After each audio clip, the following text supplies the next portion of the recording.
नमस्कार दोस्तों, Y S nursing academy के इस शानदार प्लेटफॉर्म पर आपका फिर से हार्दिक स्वागत है, जिसमें हम दोस्तों आपके लिए KGMU और UPPSC staff nurse exam preparation के लिए बहुत ही अच्छे अच्छे क्वेश्चन आपके सामने लेके आते हैं और जो आपके लिए एग्ज़ाम में बहुत ही इम्पोर्टेंट साबित होने वाले हैं। तो दोस्तों चलिए बगैर देरी किए वाई एस नर्सिंग एकेडमी की तरफ से क्वेश्चन नंबर 1 की शुरुआत करते हैं। तो चलिए question number 1, which of the following drug is a proton pump inhibitor. तो दोस्तों यहाँ पर क्या पूछा गया है कि PPI के बारे में पूछा गया है कि जो PPI में यूज़ होने वाली जो ड्रग्स है उसको आप किस नाम से जानते हो। यानी PPI अगर पूरा नाम लेते हैं तो प्रोटॉन पंप इनहिबिटर, तो इसको शॉर्ट फॉर्म में PPI बोला जाता है। तो यहाँ पर PPI में यूज़ होने वाले ड्रग्स पूछी गई है दोस्तों।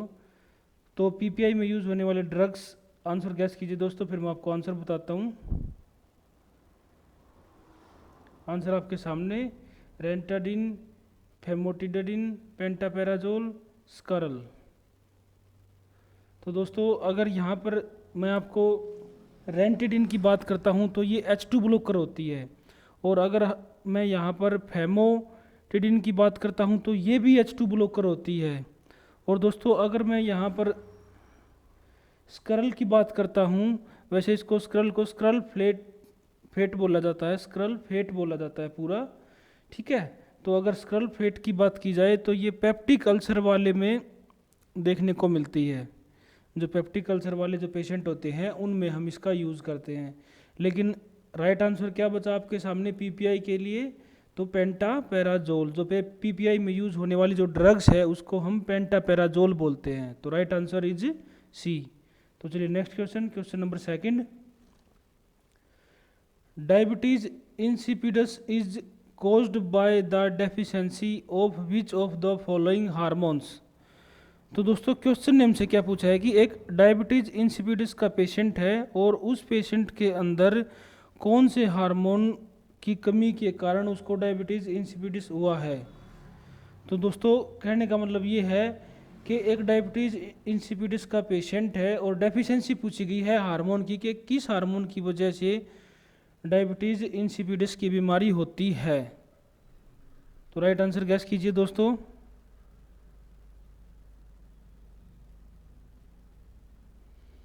तो अगर यहाँ पर राइट आंसर की बात की जाए तो right answer is anti diuretic. यहाँ पर दोस्तों एंटी डायरेटिक इसलिए बनता है क्योंकि यहाँ पर सोडियम और H2O जो जिनको हम ADH बोलते हैं वो इस हार्मोन की में कमी होती है।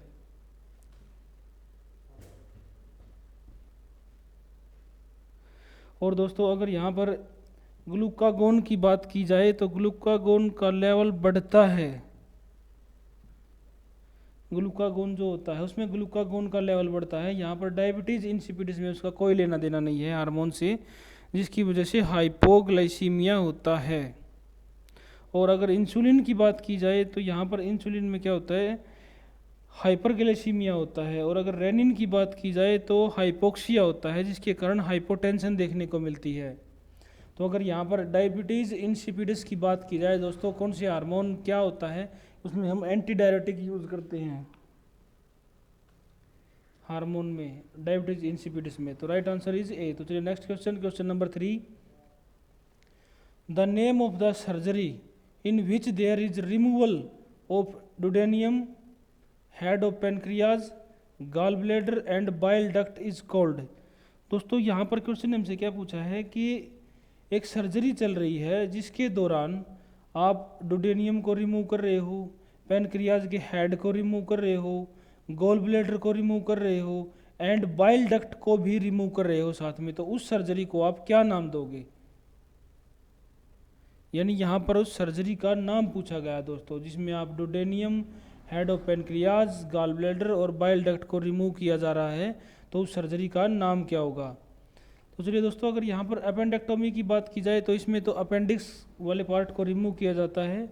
और अगर लम्पेक्टोमी की बात की जाए तो यहाँ पर जो हमारे लिम्फ नोड होते हैं उनको रिमूव किया जाता है। और अगर डिसेक्टोमी की बात की जाए तो यहाँ पर हम किसी भी एक पार्ट को रिमूव करके निकालते हैं, बॉडी के अंदर किसी भी एक पार्ट को रिमूव करके निकालते हैं। और अगर यहाँ पर इतने सारे पार्ट पूछे गए हैं जिसमें डुडेनियम है, हेड ऑफ पेनक्रियाज है, गॉल ब्लैडर है, बाइल डक्ट्स है, तो इस सर्जरी को हम क्या नाम देंगे? पेनक्रियाटोड्यूडेक्टोमी। यहाँ पर राइट आंसर जाएगा दोस्तों डी। तो राइट आंसर इज डी। तो चलिए नेक्स्ट क्वेश्चन, क्वेश्चन नंबर 4। यहाँ पर दोस्तों बहुत ही आसान क्वेश्चन है, थोड़ा सा ध्यान से पढ़ना, और ये क्वेश्चन आपके एग्जाम में बहुत ही इंपॉर्टेंट होने वाला है। बेल्स पॉल्सी के बारे में पूछा गया है दोस्तों, कौन सी कर्नियल नर्व के कारण होती है? Cranial nerve. जो बेल्स पॉल्सी है दोस्तों वो कौन सी क्रैनियल नर्व के कारण होती है? और बेल्स पॉल्सी में क्या होता है दोस्तों? बेल्स पॉल्सी का मतलब होता है, ये फेशियल पॉल्सी बोली जाती है, यानी कि जो पेशेंट है कोई भी, उसके राइट साइड में यानी हाफ फेस के अंदर पैरालाइज हो जाना, यानी कि हाफ फेस के अंदर, एक साइड के फेस के अंदर पैरालाइज हो जाना, उसको हम बेल्स पॉल्सी बोलते हैं। और कौन सी क्रैनियल नर्व के कारण होती है दोस्तों? तो ये 7th क्रैनियल नर्व के कारण ये बेल्स पॉल्सी देखने को मिलती है। और ये कहाँ पर होती है? ये हाफ फेस के अंदर देखने को मिलती है। तो राइट आंसर इज बी। तो चलिए next question, question number 5। The most common side effect of the thrombolytic therapy. दोस्तों यहाँ पर थ्रोम्बोलाइटिक थेरेपी के मोस्ट कॉमन साइड इफेक्ट के बारे में पूछा गया है। जो थ्रोम्बोलाइटिक होता है दोस्तों, एक ऐसी मेडिसिन जो जाकर थ्रोम्बोस को ब्रेक डाउन करे। थ्रोम्बोलाइटिक का मतलब होता है कि एक ऐसी मेडिसिन जो जाकर के थ्रोम्बोस को ब्रेक डाउन करती है, यानी कि जो भी हमारी नर्व होती हैं, ठीक है, जिनके अंदर ब्लड सप्लाई चलती है, उनके अंदर कोई भी अगर वेन है, अगर उनके अंदर कोई भी खून का थक्का जम गया है और उसको हटाने के लिए हम थ्रोम्बोलाइटिक दवाइयों का इस्तेमाल करते हैं, तो वो उस थक्के को हटाने में वहाँ से सहायता करती हैं। तो दोस्तों यहाँ पर साइड इफ़ेक्ट पूछा गया है कि जो थ्रोम्बोलाइटिक ट्रीटमेंट आप दे रहे हो पेशेंट को, उसमें उसका मोस्ट कॉमन साइड इफ़ेक्ट क्या होता है दोस्तों? तो अगर जब भी हम थ्रोम्बोलाइटिक मेडिसिन अगर किसी पेशेंट को देते हैं दोस्तों, तो उसमें क्या होता है कि उसमें वो थ्रोम्बोलाइटिक में क्या होता है, अगर खून का थक्का हटेगा दोस्तों, तो जाहिर सी बात है क्या होगा कि हमने उनको थ्रोम्बोलाइटिक का मतलब खून पतला करने की दवाई चलाई है। और जब खून पतला करने की दवाई चलती है तो उसको हमेशा नोट करना रहता होता है कि जब भी आप कितनी मेडिसिन आप चला रहे हो डॉक्टर की एडवाइस के अनुसार, तो आपको टेस्ट करवाने की एडवाइस होती है। एनी अदर अगर उसका साइड इफ़ेक्ट की बात की जाए तो वहाँ पर इंटरनल ब्लीडिंग देखने को मिलती है। और अगर हम उनको ज़्यादा इस्तेमाल करते हैं थ्रोम्बोलाइटिक दवाइयों का, तो इंटरनल ब्लीडिंग देखने को मिलेगी। तो राइट आंसर इज बी। तो चलिए नेक्स्ट क्वेश्चन, क्वेश्चन नंबर 6।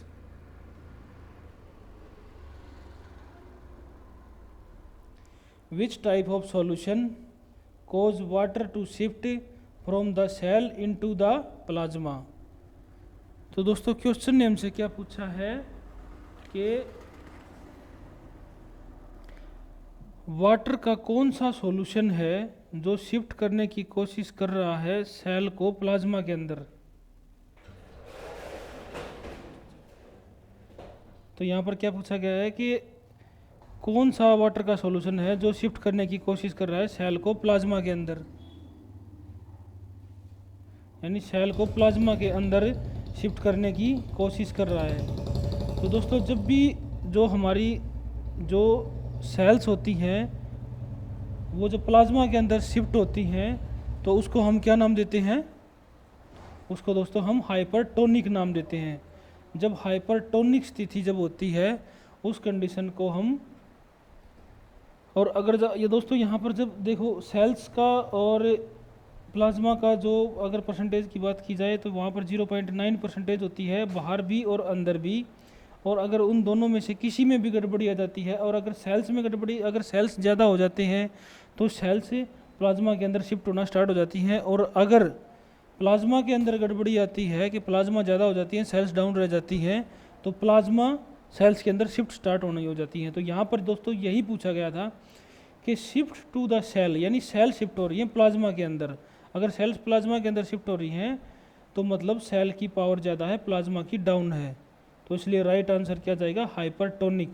अगर दोनों स्थिति सेम रहती है दोस्तों, उस स्थिति को हम बोलते हैं आइसोटोनिक। आइसोटोनिक में कुछ भी नहीं होता है। तो राइट आंसर इज डी।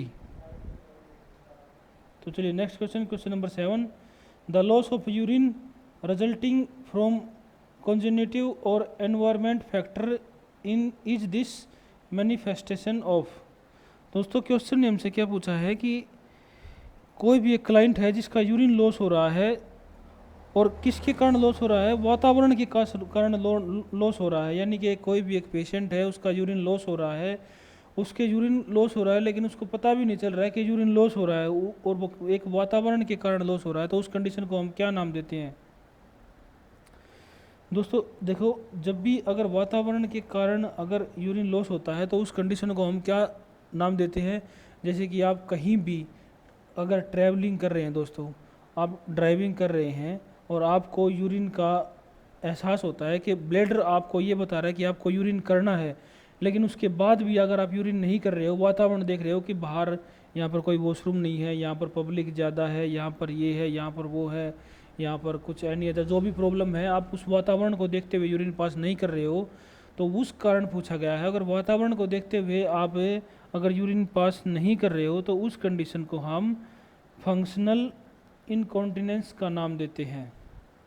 तो फंक्शनल इनकॉन्टिनेंस, तो यहाँ पर राइट आंसर क्या बनेगा दोस्तों, राइट आंसर इज बी। वातावरण को देखते हुए अगर कोई भी यूरिन पास नहीं कर रहा है और अगर उसके बाद भी अगर फिर वो अगर ब्लैडर फुल हो जाता है और आप तब भी यूरिन पास नहीं कर रहे तो यूरिन धीरे धीरे करके बाहर आना ड्रॉप फैक्टर के अंदर बाहर आना स्टार्ट हो जाएगा, तो उस कंडीशन को हम फंक्शनल इनकॉन्टिनेंस का नाम देते हैं। तो राइट आंसर इज बी। तो चलिए next question, question number 8, before administering methotrexate orally to the client with cancer the nurse should check the. दोस्तों यहाँ पर क्या पूछा गया है कि आप एक मरीज को मेथोट्रेक्स्ट नाम की दवाई दे रहे हो, लेकिन दवाई देने से पहले आप मरीज में क्या चेक करोगे। दोस्तों एक चीज़ का ध्यान रखना, यहाँ पर क्या पूछा गया है कि मेथाइली जो मेथोट्रेक्स्ट नाम की जो दवाई है उसको आप ओरली इंसर्ट कर रहे हो पेशेंट के अंदर, और ओरली अगर इंसर्ट करना है तो आप पेशेंट के अंदर क्या चेक करोगे। तो दोस्तों यहाँ पर सबसे पहले आईवी साइट को तो वैसे ही ऑप्शन गलत बनता है, क्योंकि यहाँ पर ओरली दे रहे हैं आप, और इलेक्ट्रोलाइट का कोई इससे संबंध नहीं है, और ब्लड गैसेस का भी इससे कोई संबंध नहीं है। तो यहाँ पर अगर मेथोट्रेक्स्ट नाम की अगर आप किसी पेशेंट को दवाई दे रहे हो तो उस दवाई देने से पहले आपको पेशेंट के वाइटल साइन चेक करने होते हैं। तो राइट आंसर इज डी। तो चलिए next question, question number 9, which of the following is glandular tissue cancer. दोस्तों यहाँ पर क्या पूछा गया है, ग्लैंडुलर टिश्यू कैंसर के बारे में पूछा गया है। ग्लैंडुलर टिश्यू कैंसर, उसको हम क्या नाम देते हैं दोस्तों। अगर ग्लैंडुलर टिश्यू के अंदर कैंसर होता है तो उसको हम क्या नाम देते हैं। तो दोस्तों चलिए ऑप्शन ए से हम आपको बताना स्टार्ट करते हैं। लिपोसार्कोमा। लिपोसार्कोमा का मतलब क्या होता है दोस्तों, फैटी टिश्यू कैंसर। ये भी टिश्यू का कैंसर है लेकिन ये फैटी टिश्यू का कैंसर है दोस्तों। यहाँ पर फैटी टिश्यू नहीं पूछा गया है, यहाँ पर ग्लैंडुलर टिश्यू पूछा गया है। तो अगर फैटी टिश्यू के अंदर अगर कैंसर देखने को मिलता है तो उसको हम बोलते हैं लिपोसार्कोमा। और दोस्तों अगर न्यूरोब्लास्टोमा की बात की जाए तो न्यूरोब्लास्टोमा होता है ग्लैंड टिश्यू कैंसर। ये ग्लैंड के अंदर जो हमारी ग्लैंड्स होती हैं उनके अंदर जो कैंसर देखने को मिलता है, जो ग्लैंड टिश्यू कैंसर होते हैं, उसको हम न्यूरोब्लास्टोमा बोलते हैं।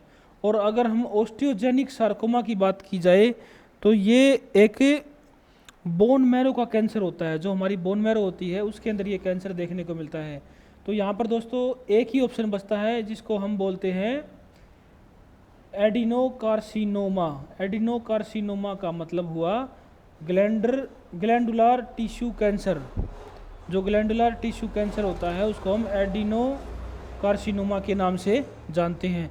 तो दोस्तों यहाँ पर आपके एक क्वेश्चन ने आपके यहाँ पर 4 आपके क्वेश्चन बना कर दिए हैं। अपनी नोटबुक खुली रखे दोस्तों। अगर जिस भी किसी भाई को समझ नहीं आया हो हमारे नर्सिंग ऑफिसर को, तो वो थोड़ा सा बैक करके वीडियो सुन सकते हैं दोबारा। यहाँ पर बहुत ही अच्छा क्वेश्चन था ये, जिसके अंदर मैंने आपको 4 क्वेश्चन डिफाइन किए हैं। यहाँ पर एग्जाम के अंदर कुछ भी पूछा जा सकता है दोस्तों। तो चलिए next question, question number 10, the cell mediated immunity is carried out by. दोस्तों यहाँ पर जो सेल मेडिएटेड की इम्यूनिटी है उसको आप कैरिड आउट के बारे में पूछा गया है कि आप उसको कैसे कैरिड आउट करोगे।